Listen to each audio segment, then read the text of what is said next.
His Divine Grace Abhay Srinaaravinda Bhaktivedanta Swami Srila Prabhupada Ki Jai. Jai Om Vishnupad Paramahamsa Parivrajagacharya Ashtatarasada Shri Srimad His Divine Grace Srila Bhakti Siddhanta Saraswati Maharaj Prabhupada Ki Jai. Grantaraj Srimad Bhagavatam Ki Jai. Samaveta Gaur Bhaktivrinda Ki Jai. Jai Nitai Gaur Premanande.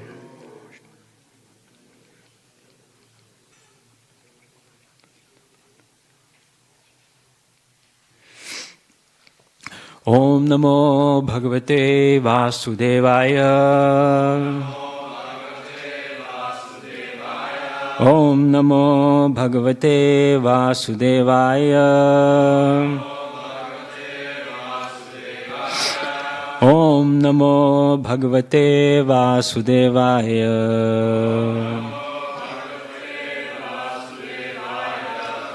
Okay, please repeat. Today we're reading from Srimad Bhagavatam, Canto 3. Chapter 16, Jay and Vijay cursed by the sages, text number 22. Dharmasyate bhagavatas triyuga tribhisvai. Dharmasyate bhagavatas triyuga tribhisvai. Padbhishcharacharamidam dvijadevatartam. Padbhishcharacharamidam dvijadevatartam.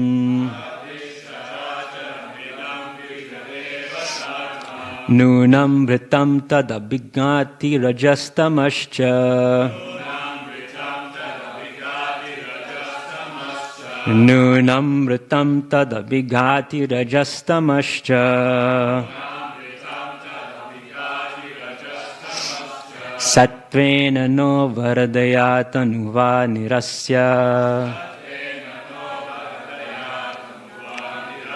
Satvena no varadayatanuva nirasya. Dharmasyate bhagavatas triyuga tribhisvai. Padbhishcharacharamidam dvijadevatartam. Nunam vritam tadabhigati rajastamascha. Satvena no varadayatanuva nirasya.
Mataji.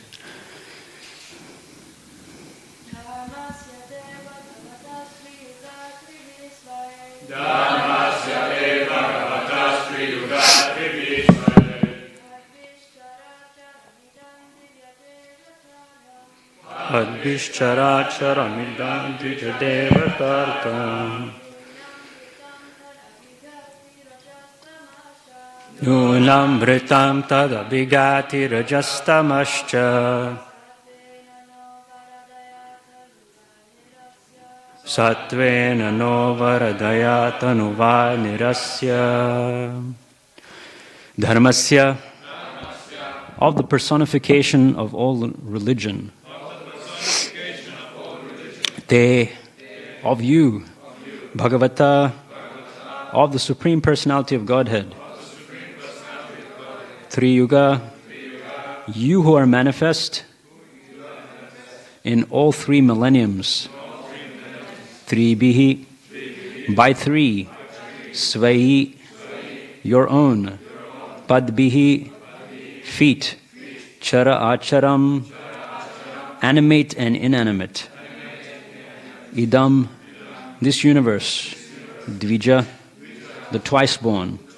Devata, the demigods. Artham, for the sake of.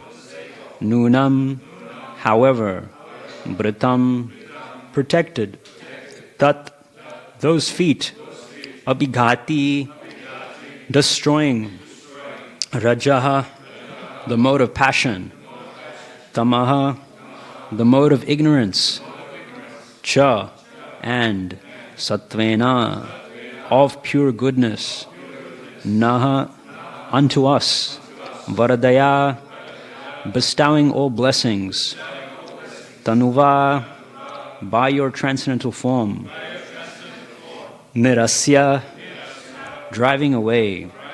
Translation and purport by His Divine Grace, A.C. Bhaktivedanta Swami Srila Prabhupada ki jai. Translation: O Lord, you are the personification of all religion. Therefore you manifest yourself in 3 millenniums, and thus you protect this universe, which consists of animate and inanimate beings. By your grace, which is of pure goodness, and is the bestower of all blessings, kindly drive away the elements of rajas and tamas for the sake of the demigods and twice-born. Purport: the Lord is addressed in this verse as Triyuga, or one who appears in 3 millenniums, namely Satya, Dvapara, and Treta Yugas. He is not mentioned as appearing in the 4th millennium, or Kali Yuga. It is described in Vedic literature that in Kali Yuga he comes as Channa avatar, or an incarnation, but he does not appear as a manifest incarnation. In other yugas, however, the Lord is a manifest incarnation, and therefore he is addressed as Triyuga, or the Lord who appears in 3 yugas. Sridhar Swami describes Triyuga as follows: Yuga means couple, and 3 means 3. The Lord is manifested as 3 couples by his 6 opulences, or 3 couples of opulences. In that way, he can be addressed as Triyuga. The Lord is the personality of religious principles. In 3 millenniums, religious principles are protected by 3 kinds of spiritual culture, namely austerity, cleanliness, and mercy. The Lord is called Triyuga in that way also. In the age of Kali, these 3 requisites to spiritual culture are almost absent. But the Lord is so kind that in spite of Kali Yugas being devoid of these 3 spiritual qualities, he comes and protects the people of this age in his covered incarnation as Lord Chaitanya. Lord Chaitanya is called covered because although he is Krishna himself, he presents himself as a devotee of Krishna, not directly Krishna. The devotees pray to Lord Chaitanya, therefore, to eliminate their stock of passion and ignorance, the most conspicuous assets of this yuga. In the Krishna consciousness movement, one cleanses himself of the modes of passion and ignorance by chanting the holy name of the Lord, Hare Krishna, Krishna Krishna, Hare Hare, Hare Rama, Rama Rama, Hare Hare, as introduced by Lord Chaitanya. The 4 Kumaras were cognizant of their situation in the modes of passion and ignorance because, although in Vaikuntha they wanted to curse devotees of the Lord, Since they were conscious of their own weakness, they prayed to the Lord to remove their still existing passion and ignorance. The three transcendental qualifications, cleanliness, austerity, and mercy, are the qualifications of the twice-born and the demigods. Those who are not situated in the quality of goodness cannot accept these three principles of spiritual culture. For the Krishna consciousness movement, therefore, there are three sinful activities which are prohibited, namely illicit sex, intoxication, and eating food other than prasad offered to Krishna. These three prohibitions are based on the principles of austerity, cleanliness, and mercy. Devotees are merciful because they spare the poor animals, and they are clean because they are free of contamination from unwanted foodstuff and unwanted habits. Austerity is represented by restricted sex life.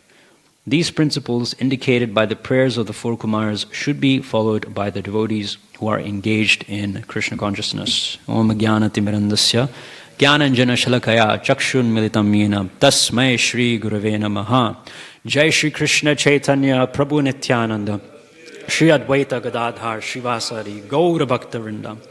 Hare Krishna, Krishna Krishna, Hare Hare, Hare Rama, Rama Rama, Hare Hare, Hare Krishna, Krishna Krishna, Hare Hare, Hare Rama, Rama Rama, Hare Hare, Hare Krishna, Krishna Krishna, Hare Hare, Hare Rama, Rama Rama, Hare Hare.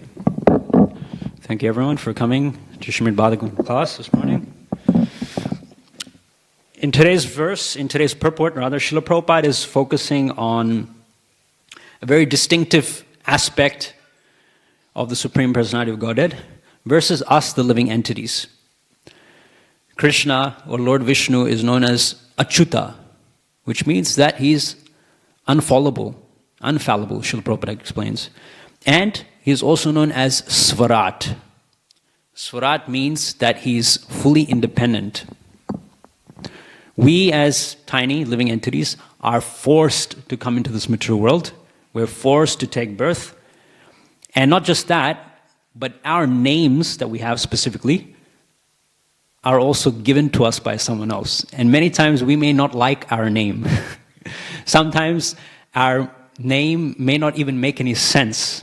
I'll give you an example. My Karmi name is Tejas, Tejas. So it's got a T at the front and a J right in the middle. So when I was in high school, my friends started calling me TJ. Now I don't know what TJ means. My parents had told me long back that TJ means top joke and PJ, because PJ is also a name as well. It means poor joke. So people just started calling me TJ. It doesn't have any meaning. I didn't choose it. It was forced upon me. And similarly, our names are given to us when we're born. We don't have any choice. But Krishna, as it's mentioned in the Bhagavad Gita, Janma karma chame divyam evam yo veti tatvata. Krishna's birth and Krishna's activities, his karma, are all transcendental. But not only that, Krishna's name is also transcendental as well. I was explaining that our names, many times, they don't have any substance to them. They don't have any meaning. But Krishna is different from us. Why is that? Krishna's names are given to him or attributed to him by his own beauty, his own rupa, his form, by his own activities, and by his own qualities as well. And also, a fourth one, by his own lila. So for example, Krishna steals butter. So therefore, because that's one of his activities, that's one of his leelas, he's known as Makanchor. Or he runs away from the battlefield, that's why he's known as Ranchor. Krishna's beauty is described, his skin is described to be the color of a dark thundering rain cloud. And because of that specific beautiful aspect of Krishna, he is known as Ganasham, or also Sham Sundar as well. Right? Or his bodily hue, his effulgence, his nature, his appearance is like fresh, just like a new newly formed cloud in the sky. And therefore, one of Krishna's names is Navina Nirada. So we have a famous book distributor in ISKCON, Navina Nrsimha Prabhu. So that is one name of Krishna as well. So you can see that based on Krishna's beauty, his names are given to him. Based on Krishna's Leela, his names are given to him. We don't do such great heroic activities for us to be named according to our activities. But Krishna is not like that. Krishna does something very small and is apparently insignificant, but Krishna is glorified by that. Similarly, Krishna is named according to his qualities as well. And that is what Srila Prabhupada is focusing on in today's purport. Srila Prabhupada is taking one word from the shloka today, which is Tri Yuga, which means you who are manifest in all 3 millenniums. Tri Yuga. So Krishna is oftentimes known as the master of threes, or the lord of threes. Srila Prabhupada here is explaining in the purport that is because he appears as a clearly understandable incarnation in 3 yugas. Right? Satya, Treta, and Dwapara. But Srila Prabhupada explaining that in Kali Yuga, Krishna is coming as Channa avatar, which means hidden incarnation. Right? So he comes as Lord Chaitanya, and Lord Chaitanya, as you know, is a devotee of Krishna. So it's not very easily understood who Krishna is when he comes as Lord Chaitanya. Just like yesterday I was reading in Chaitanya Charitamrita, Lord Chaitanya, he goes to Vrindavan. And there's a rumor in Vrindavan that Krishna has actually come to Vrindavan. You can clearly see Krishna. He's there in Vrindavan. How? There's a lake called Kalia Lake. And at nighttime, what actually happens is that there's a boatman. He goes on this lake. Why? To catch fish. That boat of the boatman has a lamp on top of it, so that the boatman can see the surroundings. And the boatman stands in that boat, which is lit by that lamp, and he's catching fish the whole night. Now the people in Vrindavan at that point in time, they were saying that, look, this is Krishna himself. We can see Krishna himself. That boat, they thought was Kaliya, the serpent. That lamp which is on top of that boat, they thought was the jewels, the bright effulgent jewel on top of Kaliya's hoods. And the boatman himself, they thought was Krishna. And they were saying, yes, we've seen Krishna. And then Lord Chaitanya's personal assistant, Balabhadra Bhattacharya, he was also begging to Lord Chaitanya, give me a chance to go and see Krishna. Although he's directly serving Krishna, he doesn't realize it. Because Srila Prabhupada mentions in purports, he's been influenced by the mundane speculation of the people there who are surrounding him. So he's begging Lord Chaitanya, allow me, Lord Chaitanya, to go and see Krishna there in Kalia Lake at nighttime. And what does Lord Chaitanya do? It's saying that he got him and then slapped him. Come to your senses. Yes, indeed, Lord Krishna has come to Vrindavan. But see, the people, because of their speculation, they were so, yes, you could say they were so foolish that they were thinking that a boatman was Krishna, and they were thinking that Lord Chaitanya himself was just an ordinary person.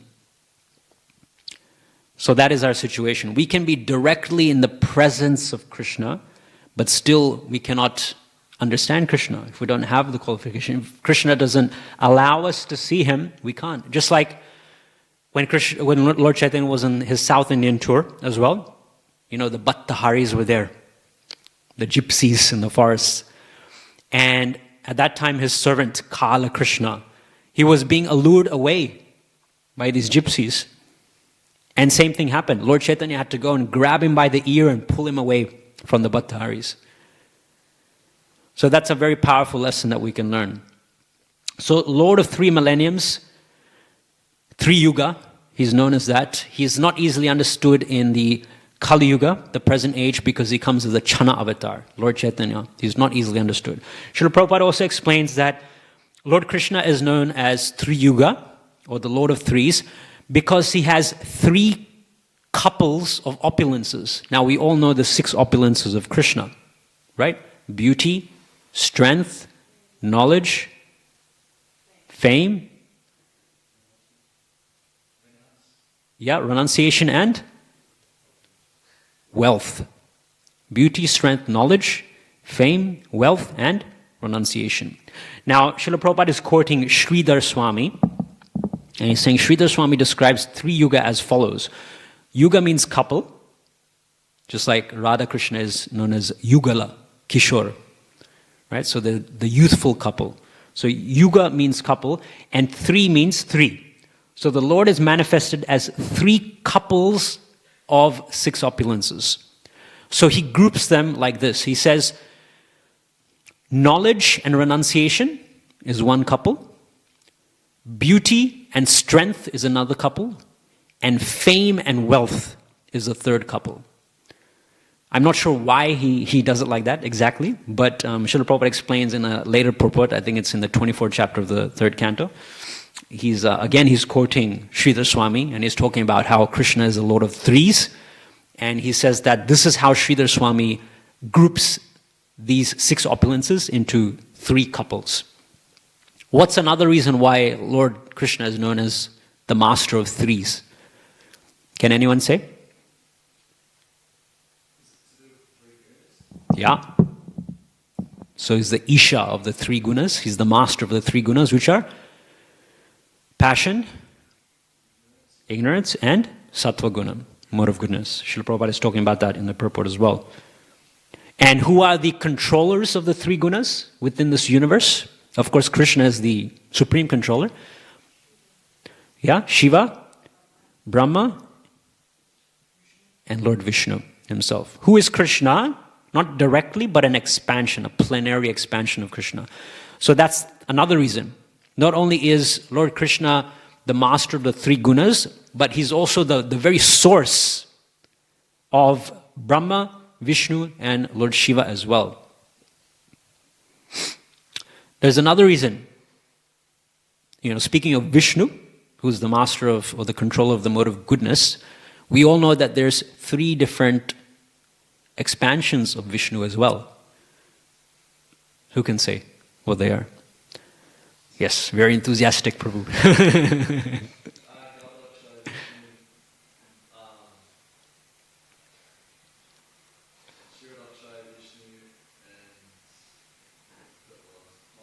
Mahavishnu, who is also known as Karanarnavashai Vishnu or Karanadakashai Vishnu, because he lies on the causal ocean.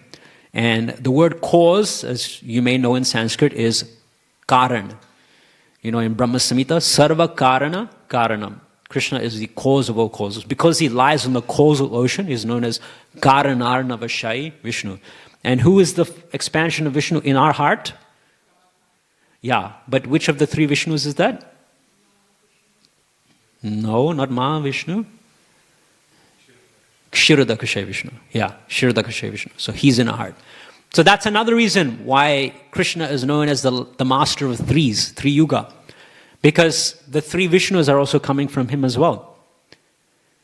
And then there's one more reason that I can think of. I remember my spiritual master, His Holiness Devamrita Swami Maharaj, she was explaining in a lecture. There's another reason why Lord Krishna is known as the master of 3s. Because he's the master of the 3 spiritual abodes, in the highest abodes in the spiritual world. Which is, the topmost is called Golok Vrindavan. And then below Golok Vrindavan is Mathura. Mathura Nath. And below Mathura is Dwarka. Dwarka. Then Ayodhya. Like that. Alright, so Krishna is Dwarkanath, Krishna is Mathuranath, and Krishna is Vrajanath. Because he's the master of all 3 topmost transcendental abodes in the spiritual world, that's why he's also known as the Lord of 3s as well. So this is why Krishna is distinct from us. Krishna's names are glorified because they're based on his inconceivable qualities, activities, and his beautiful form. Now here, speaking also of the three modes of material nature, here we're seeing that the four Kumaras, Srila Prabhupada is saying, were cognizant of their situation in the modes of passion and ignorance. Although in Vaikuntha, what did they want to do? They wanted to curse the devotees of the Lord. Just imagine going to the gates of the spiritual world and then wanting to curse devotees. That was the position of the four Kumaras. What we're seeing here in Srimad Bhagavatam is a dispute. We all know what the word dispute means. It means a disagreement, right? Some sort of a quarrel.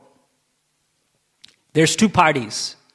There's the Vaikuntha party in this dispute, and then there's the, you can say the Devidam party or the material world party.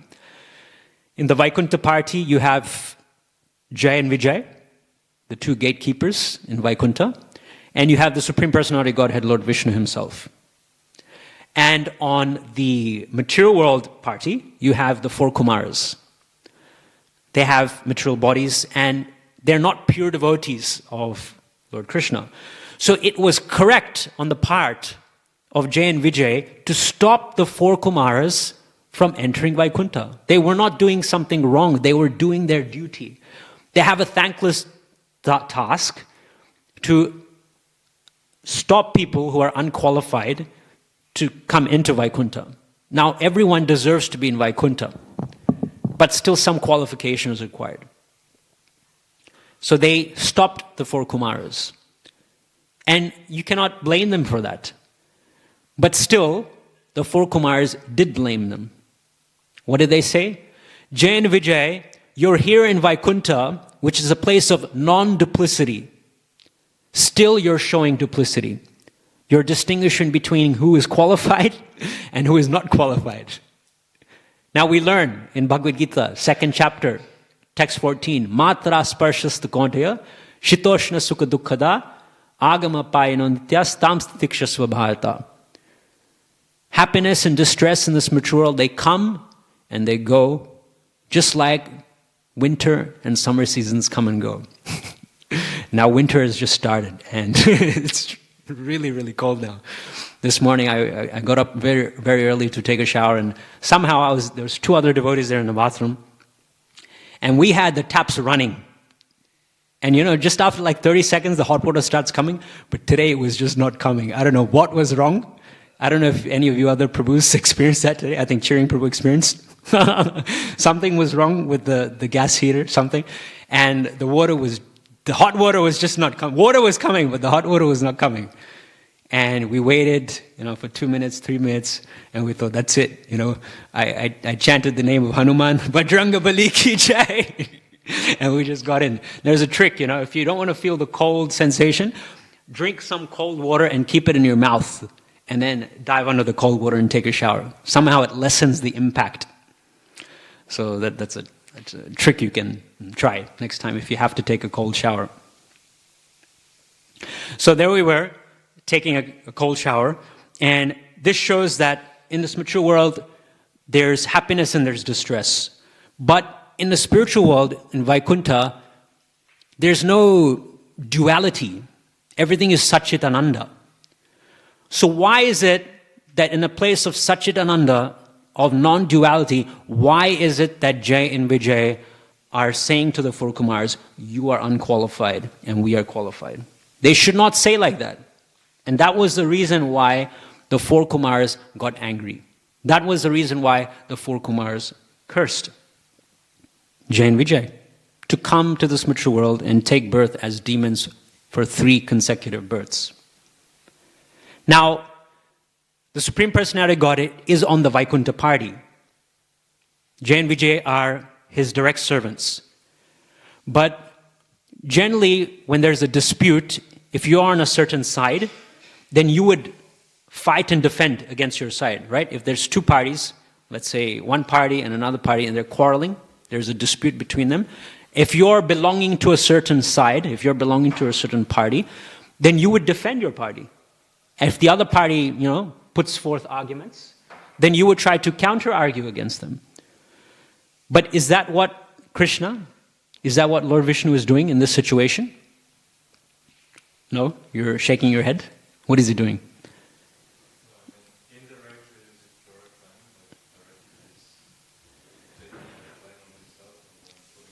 He's taking the blame on himself. He's blaming his own, in one sense, yes, he's saying, okay, you can't blame my servants, Jay and Vijay, but I put the whole blame on myself. Such that if you, 4 Kumaras, are offended by what my gatekeepers have done, I'm ready to lop off my own arm, Lord Vishnu is saying. This is transcendental diplomacy. Spiritual diplomacy. We hear this word diplomacy. And for us as devotees, it's very important. Diplomacy is defined as the art and the science of maintaining relationships while getting things done that you need to get done. You know, we're all individuals. We all have different things, different likes, dislikes. But we should work together. We should not argue with each other. There may be disagreements, but we have to be diplomatic about how we come together and serve Krishna as a common goal, as a common denominator. And we all know that one of Srila Prabhupada's final instructions to his disciples and to us in ISKCON is that your love for me will be shown by how well you cooperate together to serve Krishna. Now, to be able to cooperate together, we need to be diplomatic. And in diplomacy, there's 2 different qualities that we need to develop. Have you heard of the word tact before? This person is very tactful. So what does tact mean? Tact means that even if another person disagrees with your viewpoint, right? You may have a certain viewpoint about something, and another person has a different viewpoint. If you're a tactful person, it means that you'll still treat that person with due respect, and you won't get affected by the fact that they have a different viewpoint to you. That's one. And we see that tact here by the Supreme Personality of Godhead. He's in favor of Jay and Vijay. They're already pure devotees, they're in Vaikuntha. But here we see someone coming from outside, cursing his own servants. Still, Lord Vishnu is not getting affected the least. So, we have to be tactful. Because we have a certain viewpoint, we have a certain philosophy that Srila Prabhupada and the Acharyas have given us, but we have to go out in the material world and deal with karmis, in the course of our preaching, who obviously have a different philosophy to what we have. But in order to give them the holy name, in order to give them prasad, in order to give them Srila Prabhupada's books, we have to be tactful. We have to be very cunning. They may say, this is my philosophy, and we say, yes, that's very nice. And this book will help you. So we have to be tactful. Second thing, maybe you've heard of this term, I'm not sure. It's called cognitive dissonance. Have you heard of this terminology, cognitive dissonance? What that means is that if you're in a debate with someone, if you're in a quarrel with someone, then I'm sure all of us have been in that situation. And we feel some mental discomfort, isn't it? If someone has an opposing viewpoint and they're arguing against us, and we're very passionate to defend our viewpoint, there is some psychological, there is some mental discomfort in our mind. The ability to deal with that mental discomfort, psychological discomfort, the ability to tolerate that and still be peaceful and dhira, focused, and still put forth your arguments in a very calm way, that is known as cognitive dissonance. One who is able to control that cognitive dissonance is not affected when he or she is placed in such a situation.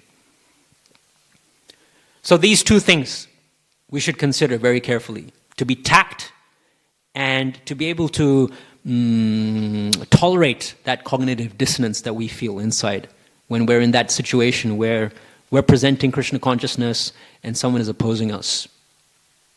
Here, in this situation, we see that Lord Vishnu is being diplomatic. Why is Lord Vishnu being diplomatic here? Well, the mature world belongs to Lord Vishnu, and the spiritual world belongs to Lord Vishnu as well. His servants, Jay and Vijay, and the four Kumars are making a distinction between the mature world and the spiritual world. They're making a distinction between Vaikuntha and the kingdom of Maya. But is there a difference for Lord Vishnu between Vaikuntha and the kingdom of Maya? Why? It's all Krishna's energy. Maya sarvam idam tatam jagat avyaktamrutina matstani sarvabhutani nam tesho avasthita parasi shaktir vivideva shruyate svabhaviki jnana balakriyacha. Krishna is saying all the energies are belonging to Krishna. So Krishna doesn't make a distinction between that. That's one thing.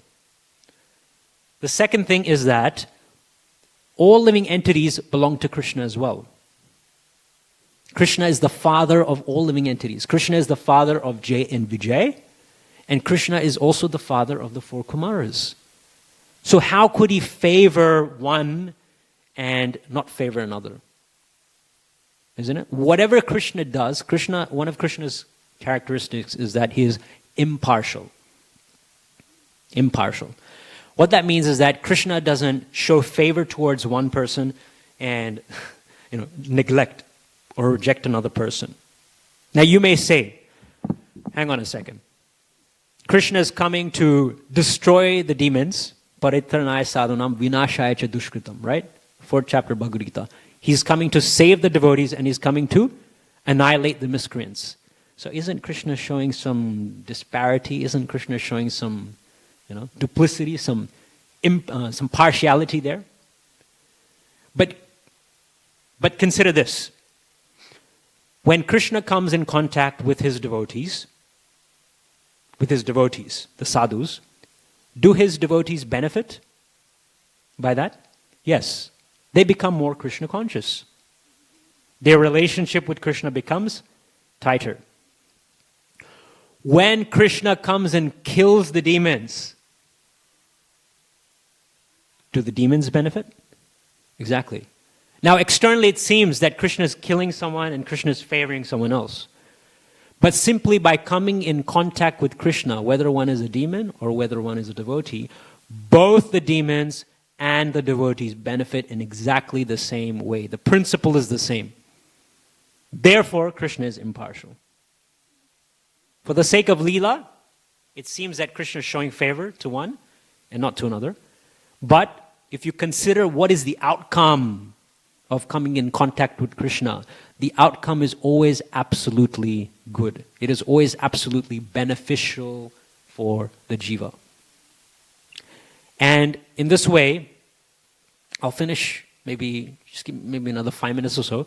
Srila Prabhupada does mention in a purport to the Chaitanya Charitamrita that diplomacy, if used in the service of Krishna, is also a form of devotional service. I'll give you 3 quick examples. The first example is Raghunath Das Goswami. Now, if you've read Chaitanya Charitamrita, you know that Raghunath Das Goswami, his father and his uncle, Govardhan and Hiranya Majumdar, they were very rich and wealthy landlords. And in those days, the system was that if you were a landlord and you're paying taxes, you would not pay it directly to the king. Or in the Muslim governance at that point in time in India, the king was known as the Shah. You would not pay your taxes directly to the Shah, to the king. You would pay your taxes to an intermediate personality. And that personality they called the Chaudhuri. It is a surname nowadays. Chaudhuri is a surname. So, Govardhan and Hiranya Majumdar, the uncle and the father of Raghunath Das Goswami, they had a special arrangement whereby they would not pay their taxes through the Chaudhuri. In fact, they would pay their taxes directly to the king. And in that way, they would save a little bit on the taxes, because the Chaudhuri, if you paid your taxes through the Chaudhuri would take some commission for himself. So the local chaudhary was getting very envious. Why is it that, they're already so rich, Govardhan and Hiranya Majumdar, earning millions of coins, gold coins, and why are they bypassing me? Why do they want to save that, that little bit of money? Why are they bypassing me? So then he started to scheme and plot against Govardhan and Hiranya Majumdar. He came to their house with a retinue of soldiers to arrest the two brothers. But at that time, they were not at home. But little Raghunath Das Goswami, at that time he was a boy, he was there. And so they arrested him. They took him, they kidnapped him. Now, Srila Prabhupada mentions that at that time, Raghunath Das Goswami used diplomacy. How? He started to say that, look, my father, my uncle, and you, the Chaudhary, you're just like brothers. You're of the same age, same qualification, you have the same amount of knowledge. We're just like family. If you kidnap me, if you arrest me, if you put me in this precarious situation, you're harming your own son. And in many sweet ways, and in many sweet words, Raghunath Das Goswami, he touched the heart of the Chaudhary to such an extent that this Chaudhary started to cry tears. And as a result, Raghunath Das Goswami was released. And he went back home, and the Chaudhary completely forgot about it. So you can see, he maintained the relationship with the Chaudhary. But he achieved what he wanted to achieve, which was to get released from that situation. And what was the purpose of that? Why was it used in the service of Krishna? Because Raghunath Das Goswami wanted to join Lord Chaitanya. If he was kidnapped and he was held captive, how would he be able to achieve that purpose? Because of that, he used diplomacy. One more example is when Sanatan Goswami, he was working as a minister in the court of Nawab Hussain Shah. We know that, right? You've all read Teachings of Lord Chaitanya. It's there in Teachings of Lord Chaitanya as well. And Rupa Goswami and his younger brother Anupam, they had already run away. And they had already joined Lord Chaitanya. But Sanatan Goswami, he was finding it a little bit difficult to escape. He was working as a minister in the governance of Nawab Hussain Shah, but slowly he was not turning up to work. He was inviting Brahmanas and Vaishnavas to his house, and he was holding kirtans and he was holding Srimad Bhagavatam classes, and he was not turning up to work. So one day, Nawab Hussain Shah, he came directly to the house of Sanatan Goswami, and he saw what was happening in his house, and he got angry. Why is it, I need your help to run the state. You're telling me that you're sick, but when I come here, I see that you're engaged in Hari Katha, in Krishna Katha. What's happening here? And he said, sorry, this is what I want to do. This is my life. And Nawab Hussain Shah got a little suspicious. So he imprisoned Sanatan Goswami. Now, same thing. Just like Raghunath Das Goswami wanted to escape, Sanatan Goswami also wanted to escape. He also wanted to go and join Lord Chaitanya. So again, Srila Prabhupada mentions that he also used diplomacy. He started to talk very sweet words with the jailer in the dungeon. He started to tell him things like, you're a jailer here, and do you remember that you got your job as a jailer because of me? I recommended you to the king, and it's because of me that you got this job. And the jailer was not flinching. No, I'm going to keep you in jail. Rupa Goswami, before he had left to join Lord Chaitanya, he had left a certain stack of gold coins. So Sanatan Goswami remembered that, and he said, I'll give you 5,000 gold coins. Just release me. And he could see that the jailer was getting a little tempted by that. But he was still holding firm. No, I'm not going to release Sanatan Goswami. Even if he gives me 5,000 gold coins, I'm not going to release him. What does Sanatan Goswami do? He upped the bargain. 7,000 gold coins I'll give you. Just release me. Look, you don't have to say much. You don't have to, just tell him that I went to the river Ganges to take a bath, and you saw me going into the river Ganges, and I jumped into the river Ganges, and I just disappeared. I just floated down the river. I just died. And the jailer was convinced by this. So he took the 7,000 gold coins, and he released Sanatana Goswami, and Sanatana Goswami ran. Not along the common path, but through the forests and the side paths. He ran and he joined Lord Chaitanya's party. One last example where diplomacy was used. We all know King Prataparudra in Chaitanya Lila, right? He was the king of Jagannath Puri. His kingdom extended from Jagannath Puri all the way to South India. And Ramananda Rai was one of his ministers in South India. Now, King Prataparudra, he was very eager to see Lord Chaitanya, to get personal darshan of Lord Chaitanya. But Lord Chaitanya, being Sannyas Shiromani, the chief of all sannyasis, he always wanted to set an example. He never wanted to meet with people who were too opulent, who were too worldly minded. So always Lord Chaitanya would say, no, I don't want to meet the king. I don't want to meet the king. And the king was getting so devastated by this. He said, what's the point of me being a king? What's the point of my family, my wealth, my kingdom, if I can't have darshan of Lord Chaitanya? I'm prepared to give all this up and be a mendicant. When Mahaprabhu went to South India, he met Ramananda Rai there, and he had a discussion with Ramananda Rai. And Ramananda Rai, later on, he wanted to give up his ministership, and he wanted to serve Lord Chaitanya exclusively in Jagannath Puri. So Ramananda Rai approached Prataparudra, King Prataparudra, and he said, look, this is what I want to do. And what did the king do? The king said, yes, you're so fortunate, Ramananda Rai. You want to serve Lord Chaitanya full time, giving up your job. I grant you permission to stay in Jagannath Puri, and I also grant you pension for the rest of your life. Imagine that. Serving Lord Krishna exclusively and getting paid for it. That was Ramananda Rai's situation.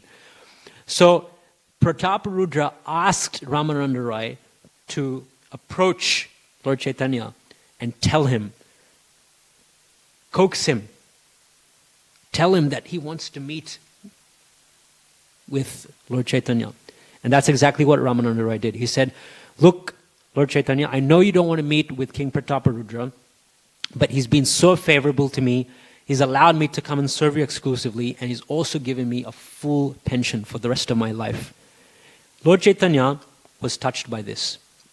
And Srila Prabhupada uses this as another example where a devotee has used diplomacy in the service of Lord Krishna.